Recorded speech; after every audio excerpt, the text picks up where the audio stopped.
super tumbling. Mostly sa stage. Super, ang nakakaloka lang na sinabi sa akin ng aking source, totoo ito kasi binubuk din daw sa kanya. Eh baka binubuk mo rin. Ito ba yung actor-dancer na kapag mainit ang ulo ng director, napapababa niya ang init ng ulo? Oo, call in siya. Call me maybe. Ay, call me maybe. Enter the Dragon na Lola. Tapos susunod na dun sa Karumba. Alam ko taga saan yan. Taga Ay, oo! Kung ako ay taga-bayan, paano na ang taga Oo nga. Yan ba yung sumayaw ng chikiti lang? Hindi ba parang nakakalungkot yung nangyari sa buhay niya? Pero parang bumigat Pero na yan hindi bumigat siya, tsaka dominador ang itsura. Dominador din may girlfriend yan, di nalilito. Remember? Di ba pagka ginaganon ayaw tabla ng blower, malangis? Naghiwalay na sila doon. Tapos sabi niya, dancer din yun. sabi niya daw, nung naghiwalay sila, babalikan niyo na daw yung kanyang pag-i-artista. Sabi ko, dominador babalikan niyo na, no? Oh, ma. Pero naaawa ako. Siya nga yata yung sumayaw ng chikiti. Pero naaawa ako. Di, awaan mo, ang punin mo. Papaliguan ko muna. Isip, kakas-kasin. Isipin niyo mabuti kung sino yan. Muna. Pero ang prettiness ang test, di ba? Medyo bumigat lang siya. Nagbigay na tayo ng clue. Ang dami na nga. Kung matao na sa bayan, paano pa sa Yun na yun. Yes na. Yes. Parang kainan na talaga mangyayari. Ito lang, ang pinakasariwang showbiz balita naman, kinalap na rin siyempre ng ating kapatid na si Divine para sa kanyang Divine Chika. Lahat ng latest, lahat ng fresh, lahat ng showbiz pasabog ihahatid sa inyo dito lang sa Divine Revelations.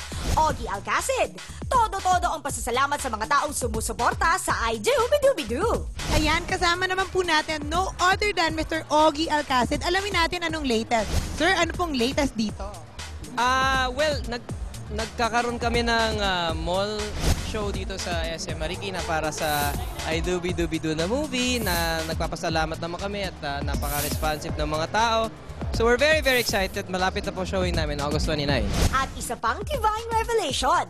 Sa dami raw ng song at dance number na ginawa ng award-winning singer-songwriter sa pelikula, isang awitin daw dito ang talaga namang espesyal at malapit sa kanyang puso. Alam ko, ang dami yung songs na kinanta dito. Meron po ba kayong favorite song ng Apo? Marami. Gusto ko yung yung Pag-ibig. Oo, yung last song dito. Kasi yun din yung kinanta ng asawa ko, di ba? Nung kinasal kami. Kinanta niya sa akin yun. Sa kabila ng kanyang pagiging abala, hindi naman daw nakakaligtaan ng kapuso actor-singer ang kanyang responsibilidad bilang isang ama. So, since nandun na rin tayo sa usapang asawa, kamusta naman si Baby Nate? Okay naman. He's already 9 months.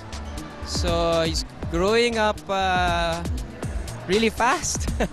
Okay naman, okay naman. Okay, eto na lang po, invite na lang po natin sila na manood ng I Do Bidu-Bidu. Well, sana po manood po kayo ng I Do Bidu-Bidu. August 29 na po ang showing ng aming pelikula. Kasama po dito si Gary Valenciano, Jaja Padilla, Eugene Domingo, Sam Concepcion, Tipito Santos, ako po, at maraming iba po. Featuring the music of Apo Hiking Society. Abangan ang mas exciting pang mga pasabog na showbiz chika dito lang sa Divine Revelation. At ito na mga kapatid ang aking baon. Ito medyo masaya. Masarap yan. Masaya to, Nay. Kasi yung isang kaibigan ko nakita, si Chris Chu. Na sa isang restaurant, nagdi-dinner kasama yung girlfriend. Yeah. At ang chika sa akin, abay, sobrang bait daw pala talaga nitong si Chris Chu. Dahil yung mga kasama niyang kumakain dun sa restaurant, tinatawag siya, tumatayo pa, Nay. Para siyang magpapapicture, bumabate. At balita ko rin, yung kanyang girlfriend pala, for a time, Nay, nagkaroon sila ng parang long-distance relationship. Pero nag-work. Sila pa rin.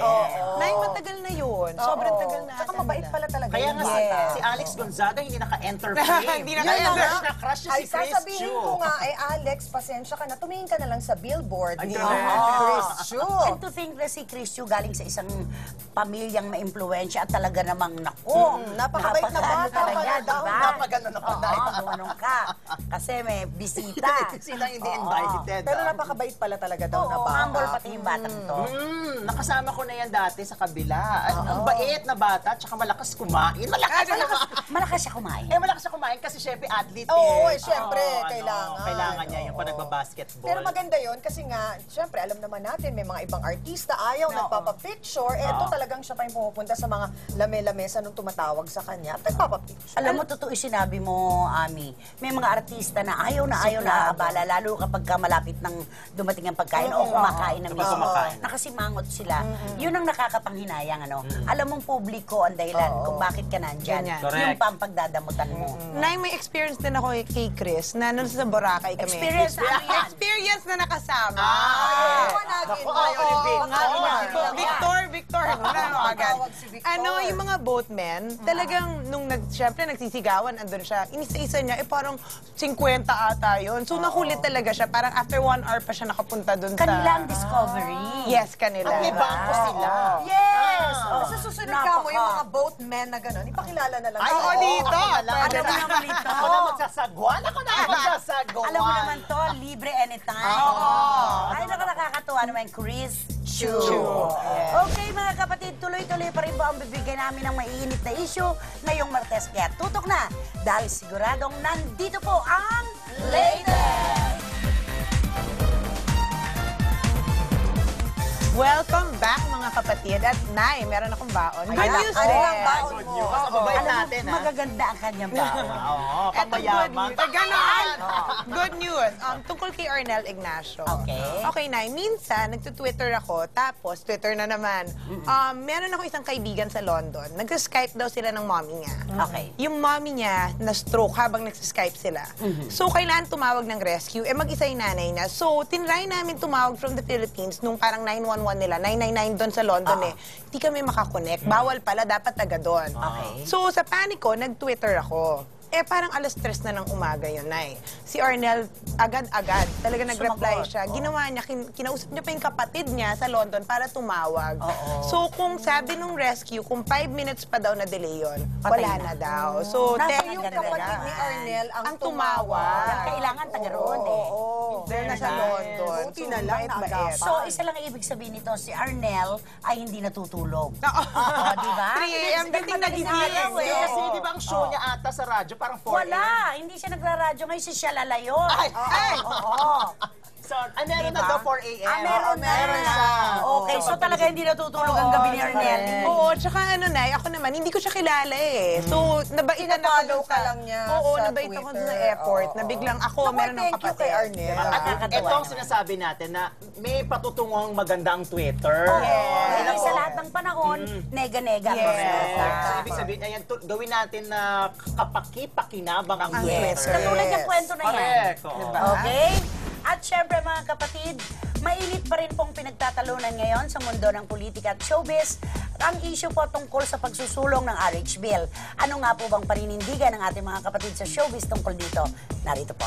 Ang latest, usapang RH Bill tumawid na sa showbiz. Isa sa mga maiinit na pinag-uusapan sa apat na sulok ng showbiz ngayon ang RH Bill. Ayon sa Pinay international singer na si Lea Salonga, nais daw niyang makuha ng mga Pilipino ang lahat ng impormasyong kanilang kakailanganin upang makapagdesisyon sila para sa kanilang ikabubuti. Ang opinyon naman ng Queen of All Media na si Chris Aquino, mas lumalaki raw ang responsibilidad sa paglaki ng pamilya. Dagdag pa ni Chris, dapat din daw nating isaalang-alang ang kalidad ng buhay ng mga kabataan. Maging si Iza Calzado ay nagsilita na rin tungkol dito. At ang it girl na si Georgina Wilson, nagbigay din ng kanyang suporta para sa RH Bill. Pero hindi rin maiiwasan na may tutol sa RH Bill bilang ang Pilipinas ay isang sagradong katolikong bansa. Ayon sa pambansang kamao na si Manny Pacquiao, nakasulat di umano sa Biblia ang mga katagang go forth and multiply. Ito raw ay isang pag-uutos ng Diyos na hindi natin dapat malingatan. Ang naging pahayag naman ni Senator Tito Soto, nilalabag di umano ng RH Bill ang kultura at pamilyang Pilipino. Suportado man nila o hindi ang RH Bill, ang kapakanan ng bawat Pilipino ang laging nangunguna sa isip ng ating mga idolo. Hindi natin ipinagpapasalamat yung katatapos lang na kalamidad. Yes. Pero naging senyal ito ng pagkakaisa, di ba, ng maraming Yes. muli. no? Yes. Oo. Kasi mainit na pinagtatalunan to, parang dito nagkasundo-sundo. Yes. Anong stand mo ating dito? Ako talagang una na. Siyempre, Ikaw na. bilang isang dakilang ina ng At tahanan. bilang kapitana. Hindi, ito, ng ito barangay. naman ay ibabase ko lang dun sa mga ilang libong tao nang nakausap ko sa face-to-face. Ay, nako. Mahirap talaga para sa isang ina na hindi niya alam talaga, Nay, kung paano maging magulang, maging ina. Hindi pa siya ganun kahanda. Kasi kung talagang tatanungin mo sila, Nay, alam naman natin na sa kanila, pag sinabi ng kanilang mister na gusto, gagawin. Hindi naman din sila makakatanggi. Hindi rin naman sila yung tipo ng mga tao na kagaya natin na pinagpaplanuhan ng mga bagay-bagay. Yes, Iilan lamang sa kanila yung nakakapagplano ng So, kailangan ganon. talaga So disiplina. talaga, ang kailangan na iparating ng gobyerno sa kanila is ma-educate talaga. Edukasyon. Na Tama ka doon. merong iba't ibang pamamaraan. Ngayon, kung ano yung pamamaraan na gusto nila, sila na lang pumili doon. Oo, tama. Kasi kung para sa kanila, ang dating nun, abortion, di wag yun ang gawin. Kung para sa kanila, itong ganito, di yun ang gawin nyo. Yan ang demokrasya, kumbaga may Yes. choices. May Diba? pinagpipilian. Kung hindi naman applicable sa isang tao, ba't mo naman gagawin? At saka yung sad pa doon, Nay, is yung parang kumbaga after nilang magkaanak, yung bang pakiramdam nila, Mr. Food Divine, na pagka ang bata, 9, 10, 11 years old, gano'n, kaya mo na maglakad, o buhay mo na ikaw na sarili mo, bahala. ikaw na bahala. Na hindi nagagabayan. Alam mo na, yan yung nakita ko nung nasa relief drive kami. Talaga nakita mo yung population talaga. Ang dami. Isang pamilya, Makapal lang 6. masyado. Normal na yun na meron pa 10 anak. Tapos nakita mo lahat sila nandun lang sa lapag dahil, alam At mo ito yun, yung ang resulta hirap. ng hindi paghahanda sa kinabukasan ng mga Yes. bata Oo. at pagpapamilya. Tsaka hindi to ginagawa para mamulitik ka or whatsoever, para sa ikagaganda ng pamumuhay natin sa Pilipinas. Yes. Yun ang importante. Parang talagang kailangan ma-educate sila, mabigyan ng option. Kasi na yung napakasimple nga, pumunta ka sa center, libre ang gamot doon, bira Yes. sa kanilang nakakaalam nun. Yes. Correct. Yun Edukasyon talaga. ang Oo, kailangan. yun ang kailangan. At ikaw nagsasalita ka. Oh, ikaw, ano mo talaga. dyan? Hindi Ikaw ako, talaga. kasi siguro, tamang terminologies lang siguro. Kasi doon tayo yun ang Para debatable. magkaunawaan. Para Yes. magkaunawaan. Kasi baka, etong sinabi niya, abortion na para sa kanya. Ito naman, hindi naman abortion na ibig Negatibo sabihin. dating no? doon. So dapat, yung terminologies, nagkakaintindihan tayo para isa yung ating focus na ikakaganda ng Oo. pamumuhay At yung natin. simple para kay Aling Tali. Correct. At yung aling tasin. Hindi, yun nga yung tama. tama. Diba? Kung dapat i-explain din nila ano ba talaga yung laman ng RH bill para lahat ng tao makapag-decide ano ba talaga yung Tama good si for Ate. them. Tama si Chang Ami, ang kapitana ng barangay.